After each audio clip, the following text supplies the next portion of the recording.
What's going on, guys? Welcome back to another daily YouTube video where we cover the market, the content, and our current trades. So yesterday's video was all about should we sell our road to the finals, and we will cover that in today's video.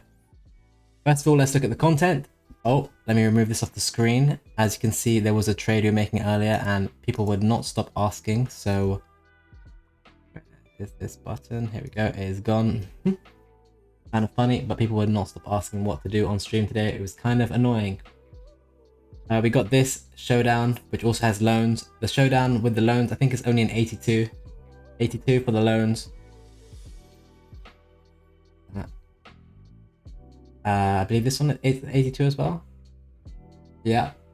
However, if you want the actual card, it could turn into an 89, 82 and 83 for both. And it gives you packs, so... Oh wait, this one's only one squad anyway. 83 probably? Oh, 84. Bit weird. Decent looking cards, to be honest. With an upgrade, this card could be very, very decent with +2s all over the board. Especially a right back who's German from the Bundesliga. That's pretty nice. That's for the price if they do win. Maybe these guys are the favourites. Also, a very decent looking card for the price again. Very, very cheap. Very, very decent stats. Again, probably not making any of our current teams. But for the casual, I'm sure they'll be very hyped about this. This Bino guy's coming in at 48, 49k. Goes to an 89. Pretty sure 89s actually cost over 50k, if that's correct right now, because fodder has risen. And I've got the message on screen here as well. Let me just get rid of that.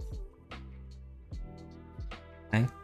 89s are 49k, so yeah, if you think he's going to win, they stand a good chance as this Dortmund, he'll be fodder. And decent stats anyway, so maybe a free hit there. And this one is a bit more expensive, however, less likely to win as well. But again, not too bad for a fodder play.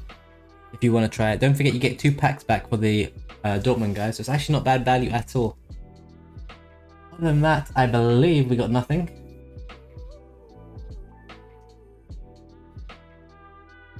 I believe that is it. We've got the 85 plus pick. Yep, nothing else new by the looks of it in game. I'm not sure if these were here before. Maybe these are new, the premium bronze and premium silver. I don't know. I don't really do BPM or any of that stuff. So that's really it. No objectives either. So we'll get straight into our favorite thing to do, and that is going to be to track these road to the finals. And for me to tell you why I'm not selling these road to the finals right now, some of the trades we have made. Firstly, let's just start with my tracker, as I currently do own a lot of road to the finals. Had they fixed Keylor Navas, they have not fixed Keylor Navas' price. Paid 34,250 today, as his price range got updated. He is the cheapest 88. Let's take a look at Keylor Navas in the game. Basically, his price was fixed at 20k on his Nottingham Forest version, and I did fix it. Footbin has not fixed it yet. And he was 3k cheaper than the cheapest 88. Wow. He's 37k now. And if I show you the prices I paid for mine, you will see I paid 34,250 max.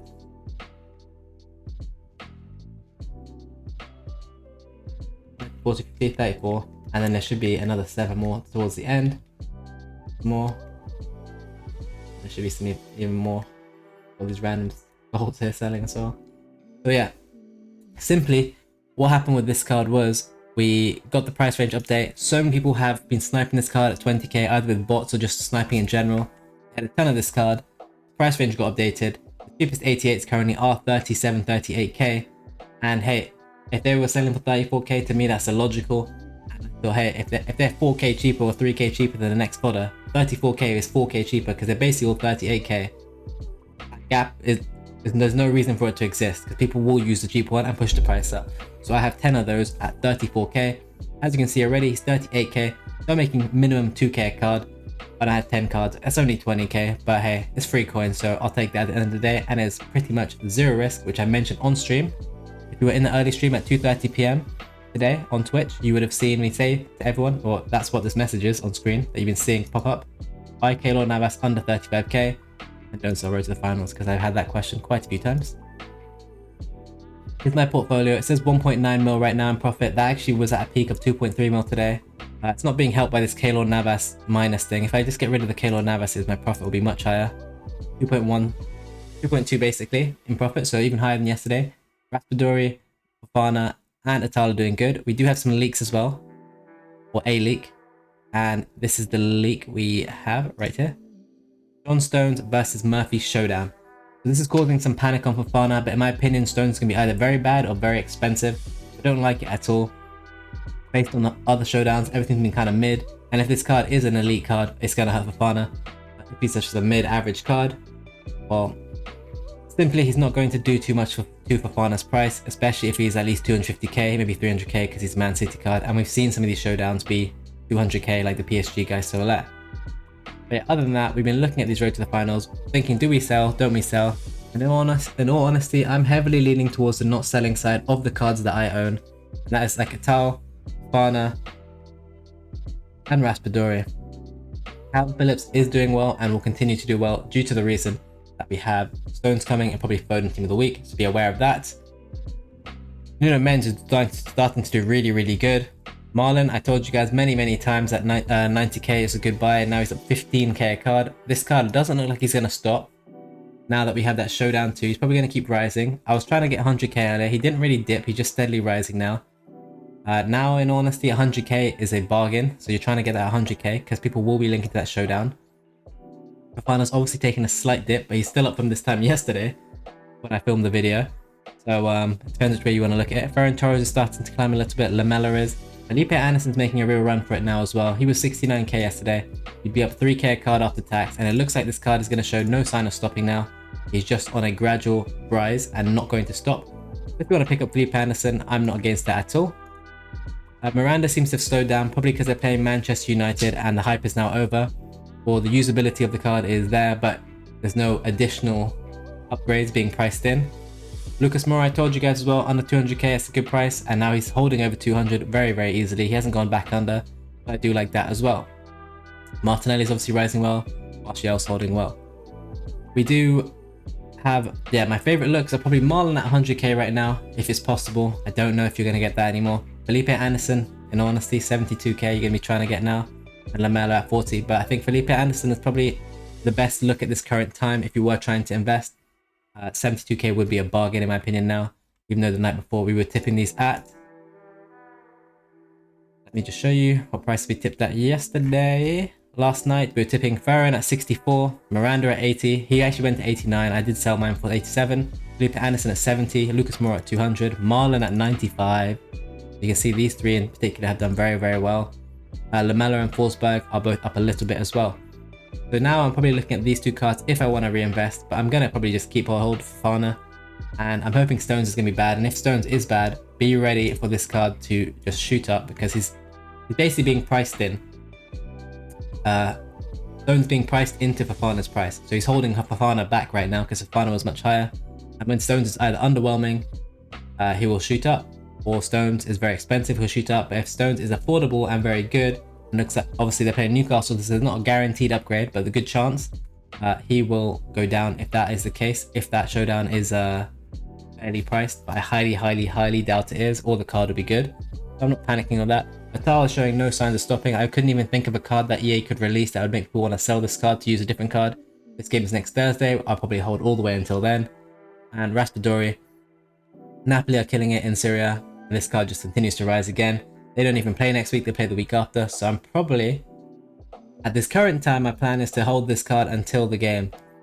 That may change, so you need to check in on every video as we're getting new content every single day and we're getting new leaks every single day, so it's very important to react to the leaks and the content, see our next moves.